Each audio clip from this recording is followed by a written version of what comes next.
So we're live. So welcome, Jane. Thank you for joining me today to talk about money frequencies and our own personal frequencies and how that helps us grow a spiritual business. So everybody watching, whether you're live or via the replay, please welcome Jane to our chat. She's bravely volunteered to come and share a little bit about her story. So first of all, Jane, would you like to tell us all about you? Well, tell it, not maybe all about you, but tell us about your business. What do you do? Might be a long story, more than 10 minutes. I am an intuitive nature and colour guide and facilitator, and basically working with women and men who perhaps want to change their lifestyles a little bit, to become a little bit more about themselves. Predominantly, I think, the people that I'm attracted to, the people that seem to be attracted to me, are more in the corporate world. They're in a business that doesn't necessarily press the buttons anymore, and are afraid to show their true selves. And so I work through colour. You'd never guess, would you, by looking at me? I decided to match you today. Yeah. I've got my pink t-shirt on.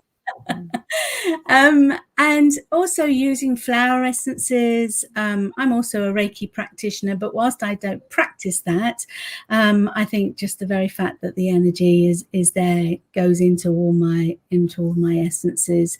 And I'm also the co-owner of Magenta Events with the lovely Fiona Campbell. So yeah. Fabulous, yeah. I wouldn't be here if I hadn't followed a particular path. So thank you for sharing that. I love how you describe yourself, and because I'm the lucky person who gets to witness you as you grow throughout. Isn't that different, what you've just said, from I'm a flower essence practitioner? Yeah. So people listening, essentially in the therapist sense, that's kind of what Jane does with color and everything, but it's not how she described herself. And that's really what I'm encouraging everybody to think about as frequency. What is it that makes us different from the other person who does? There's loads of people out there doing Reiki and essences and color, but they're not doing anything like you, Jane. So that's really cool. So let's just acknowledge that for you.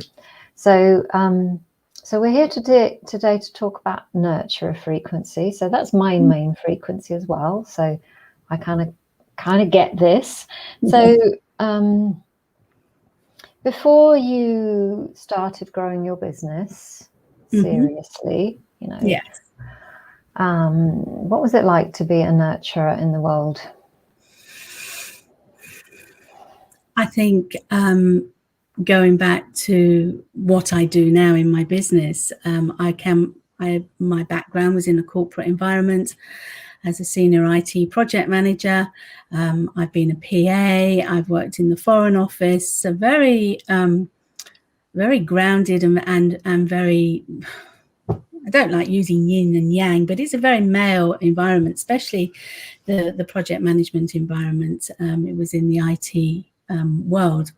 And I found that at the very beginning, when I started out on my working life many moons ago, I tried to fit in. And so you put on this face, you put on this persona that it's a bit vanilla. It's it's a bit magnolia paint. You don't want to show people too much who you are, just in case you're ridiculed or judged or all sorts of things. And to show your feminine side, I think that's a quality that we have lost over time, but we're now starting to come back. And so it's about being who you are. That was who I was. So gradually over time in the office, you know, people would call me the mum on the floor because everyone used to come and tell me their problems. And then I'd suddenly have Crystal sitting on my desk. And then, you know, the lads on my project teams would call me the Wicked Witch of the West. And I used to just say to them, thank you. That's a great honour because you could take it either way. You could. And once upon a time, I would have gone, oh, no, is that what they think of me? Oh, my goodness. And now it's like, oh, really? Okay. Here, put that on your desk and that will calm you down a bit. Spray a bit of that over you. So they actually could, what I'm hearing is that they could actually see who you were. Yes, eventually, as I got older and wiser. Mm-hmm. And when I started on my journey, you know, 10 years ago, 11 years ago with flowers and the sacred money archetypes. So what was it like to be you in those times? So you shared the background to it, which is fascinating. So how did it feel to be inside of you? What was life like for you?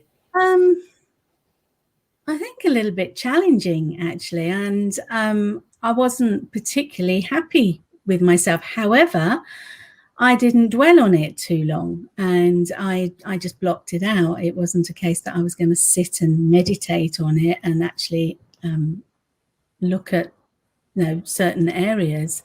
And I think perhaps I overcompensated by I was always doing things for people. I was always a yes person. You know, if somebody wanted something doing, then I would do it. Usually when I was really busy, because they always say give a busy person something to do if you've got something to do. But that was at my detriment in the end, because I hit a brick wall and ended up being off work for 4 months. So yeah, I hid and I just didn't feel comfortable. I didn't feel that I wasn't living my life. That wasn't what I came here to do. This isn't, you know, what I'd signed up to do. It's one of the things that Dr. Batch talks about, you know, the guy, the Batch flower essences, in case anybody wants to know what I'm talking about. But he is very famous for having said that if we're not doing what we get sick, when we're not doing what we're here to do. Yes, and I did. Yeah, I did. Me too. Yeah. I think lots of people listening will know exactly what that means. So you found flower essences, you took a deep dive into the nature world as a result of that. You found something in your heart that said, oh, this feels better. I'd like to do this rather than that. Yes. And in the last few years, you've actually found a place in yourself to say, you know, this is what I'd like to share. I'd like to do this rather than what other things that I do to bring in money. So what does the balanced nurturer look like for you? You described what an unbalanced nurturer felt like for you. What does it feel like to be in balance? Because with all the money frequencies, we always want to focus on it's your strength, it's who you are. So let's embrace it. Yeah, absolutely. But it's been a journey and it's not been a smooth sailing journey. So, you know, for anyone that's starting out on their journey and they want to listen to their core identity, listen to who they are, which may upset some people along the way. And certainly I saw, you know, people drifting off. And at the time I used to think, oh my God, they don't want to talk to me anymore. They think I'm completely wacky, you know, and I just got to a point where I thought, actually, that's okay, because being a nurturer to me does not mean that you have to give up your organizational skills, your structure, you're quite not restrictive, but the way you look at things. So I'm very colourful, but I wouldn't classify myself as pink and fluffy. And, you know, I use that term quite loosely because I'm also, there is a side to me that loves the floaty dresses. I wear flip-flops all the time. I have gold rings on my toes, and yet there's the up above, you know, the one here that sits there and is the project manager and can put things into structure. But I'm the nurturer, and you can be a nurturer in whatever you do, in the sense of, it allowed me to stop and look at actually what I'm doing. So my other business is working with my husband on a property management business. And I thought, oh, that's as far away from what I want to do. How is nurturing part of that? Well, you're nurturing the house. You're making sure it's a beautiful place for somebody. You're putting your energy in there. It's lovely and clean, and it's all set out, and it's like going on holiday into a hotel rather than self-catering. And I started to look at things slightly differently. That, you know, nurturer, does that mean I have to always do something for somebody and they don't have to pay? I give my time and my energy away free, or is it about, actually, I'll give you my time, and there's a respect, a mutual respect that comes from that as well. It's we use money on this world to pay and to say thank you to people. It doesn't have to be that. I mean, it could have been stones, it could have been rocks, it could have been crystals or anything, but it's an energy flow. That's what money is, an energy flow. And if you don't have that, it becomes stagnant. And yes, I came across people that were very happy to sit and have a 2-hour consultation with me and go off with flower essences. And, oh yeah, they all worked. They were brilliant. They were this, they were that. And then they get to the end of their bottle and I say, would you like another bottle? And they'd say, yes, please. And I said, well, unfortunately, I'm going to have to charge now. And suddenly it's, oh, well, it wasn't really working anyway, and it wasn't this, and it was like, okay. Doesn't feel good, does it? And I think that's the rub for a nurturer, is that we can give, we can give, we can give. Yes. And on the outside, we're going, I'm fulfilling my soul's purpose. It's all good. I'm helping somebody. But on the inside, we go, really? Yeah. And we get resentful. Yes, you do. You do get resentful. However much you're this loving person and you'll do anything for anybody, you go home and you shut the door and you chunter away to your husband or your partner and you go, well, I don't know, I've spent 4 hours with that person and no money passed down. They didn't even offer me £10 or anything. And, you know, my husband, Tony, would say, well, did you ask? Did you tell them? And if they said no, why did you do it? That's a Scorpio head, though. Why do you know it's logic? No, but what you're sharing there is so natural in its kind of beautiful innocence. Actually, there's a real innocence about the nurturer archetype, yes.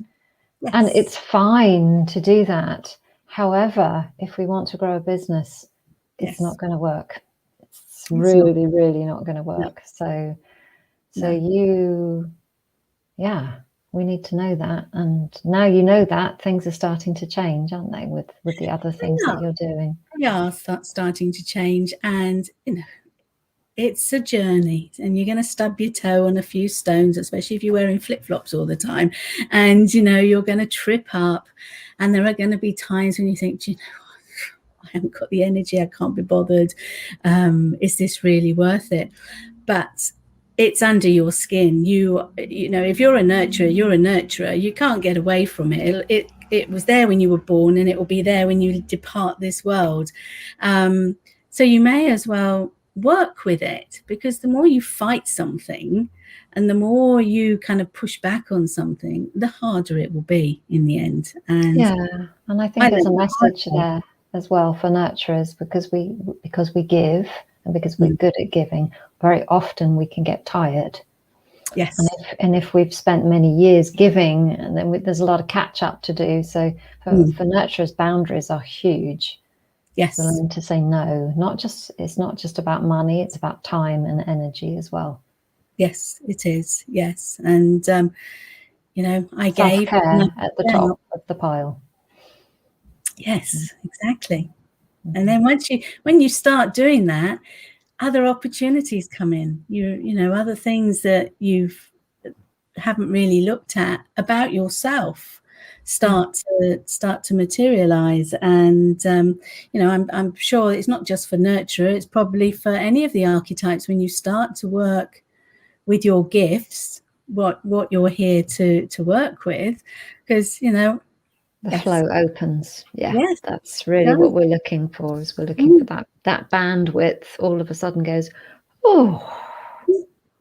Because when we're trying to be something we're not, which most of us know exactly what that means, but it's about doing it consciously, because we are human beings, and stuff happens. So when we don't know that it's happening, we can't do anything about it. But as soon as we know, and for me, learning my sacred money archetypes, which is what we're calling here money frequencies, was really life-changing, because I saw myself for the first time. Oh my goodness, that's what I need to do. I need to up my prices, get some boundaries in place, and say, if you want to do this, this is how it is. If you don't want to do this, it's not going to work. And to this day, I really respect those boundaries. And when I don't, things don't work so well. And it's not easy. It's not easy to up. It's not easy, no. Because you go through all sorts of things thinking, is it worth it? Am I giving value for money? Can they go somewhere else? They could get that cheaper somewhere else. And all these things go through your head, and in the end you convince yourself. But ultimately, if you were working in a corporate world and you went along to be, in my case, a PM in an IT world, I had no problem, if I went contracting, accepting £600 a day to be a project manager sitting at my desk. So why do I have a problem with charging for a basic consultation £80 to £100 where someone is getting my time that I have trained for, that I'm continually training for? I brought a wealth of wisdom, and they go away with a little, a bottle of essence and sometimes a product as well. But we have real problems with that, because it's actually, that's what we're here to change. I think there's just so much stuff out there in the collective. Thank goodness it is changing, but it needs to change more, much more. And that's what we're here to change. So thank you for sharing that, Jane. My pleasure. And anybody listening who resonates with Jane, please do share. Please, give her some love, because she's sharing here. Say, yeah, Jane, I really get that. Yeah, I'm a nurturer too, and all that kind of thing, because we're being honest here. So thank you, Jane. So may I ask? Of course. So you came straight into the Bud program. I did. A couple of years ago. Was there anything, having you come from the corporate world, and then you were kind of more in what I would call the therapist world with flower essences, which there's nothing wrong with that. But when we want to grow our businesses, we have to kind of take ourselves out what I call the therapist model. Was there anything about the Bud program that made you go, oh, that surprised me, or that's more difficult than I thought it was? Yeah. The difficulty is, I think, within the Bud, it's a fantastic place to be. I mean, I'm in my third year now, so it must be doing certain things that I need. And for me, it was very much about, it's very easy to live your life unconsciously. It's not that easy to live it consciously. And so when you're being asked to do little things, to think about who are your customers, your avatar, who is it you want to attract into your business? Because nurturers, we want everybody, we're going to help everybody can come, we love you all, come. Actually, they all want it free. Those aren't the ones that really are going to do your business, and really they don't want to work on themselves either, because it's free, so you're not going to try very hard. So what I found challenging but very good was that I actually had to focus in a very empowered way on who was my customer base, and therefore how do I package my story, how do I package my business to attract those people. And the other thing was, well, I'm doing all that, and why haven't I got 50,000 people knocking on knocking on my door going, yeah, we want that, we want some of that. Well, that's because it's a work in progress, and there's also time and place for a lot of things to actually happen. And the byproduct of that, the positive of that for me was, in spite of maybe not having all these hundreds of people knocking on the door, I was actually learning a lot about myself and teaching myself how I viewed things and how I came across, or how I wanted to come across. And it introduced me to a bigger world. It introduced me to some wonderful people. And if I'm honest, if I hadn't been on the BUD program, I wouldn't have met Fiona, and we wouldn't have had that training.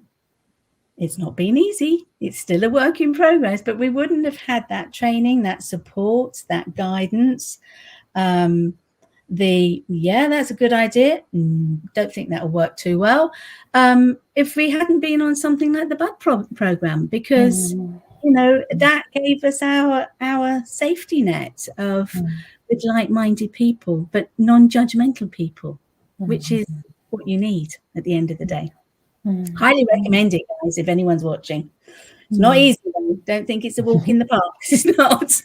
Well, that's why I'm wanting to have these honest conversations, because the SEED program is for people to kind of dip their toe in, And what I usually say is the SEED program is for people who are earning less than £1,000 a month, and the BUD program is for people who have growing businesses and have the time and the commitment to actually say, yeah, I want to go there, which is why you jumped straight in there. So thank you, Jane. It's good to hear that. But there's something, I think, what I'm hearing in your voice and what it's kind of like where it's resonating with me is that when we grow our businesses, we deeply, deeply, deeply grow inside. And it's what we've been talking about in all these chats. It's totally an inside job. Yeah. And although sometimes things are difficult, when you do move through that difficult bit, it brings great joy. It does. And it brings up things that you might not have looked at, or you might have thought that's not for me. And, for me, it was from a business perspective, but it's also set me off on the journey of the priestess process. And I never thought I'd do something like that. Never.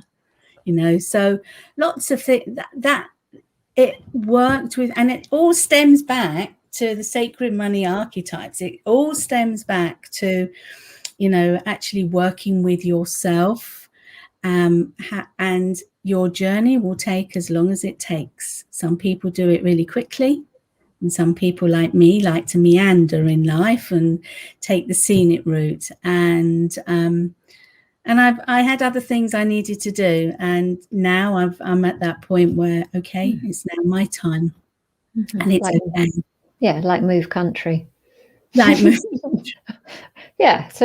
fairly major things. I think there's going to be twice in this, but life happens, doesn't it? Yeah, it does. Well, thank you, Jane, for sharing so honestly and sharing about yourself.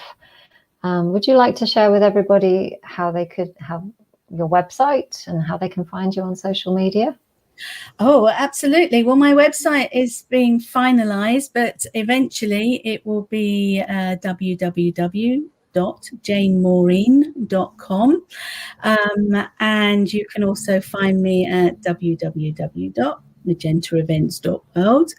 And you can also find me on Facebook, either on the Lass on Teat page or Magenta Events page, or on my own personal page, which is just Jane Harris. So plenty of places to get hold of me. Yay, you're famous. People will be able to track you down if they need to.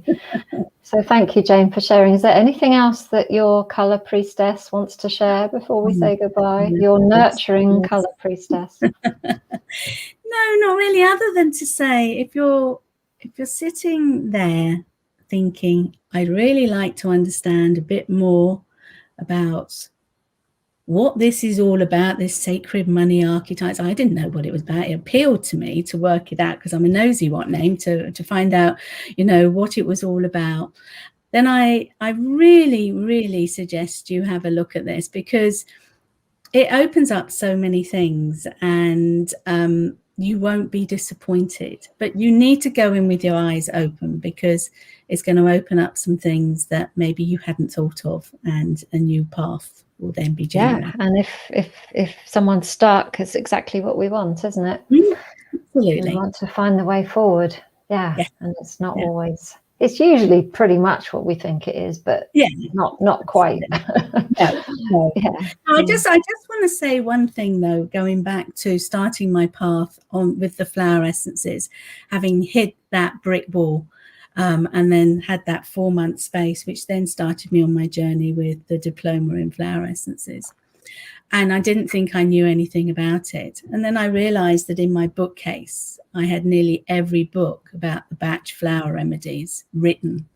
And I'd had them since I went to India at the beginning of the 1980s. And I had no idea why I had it there.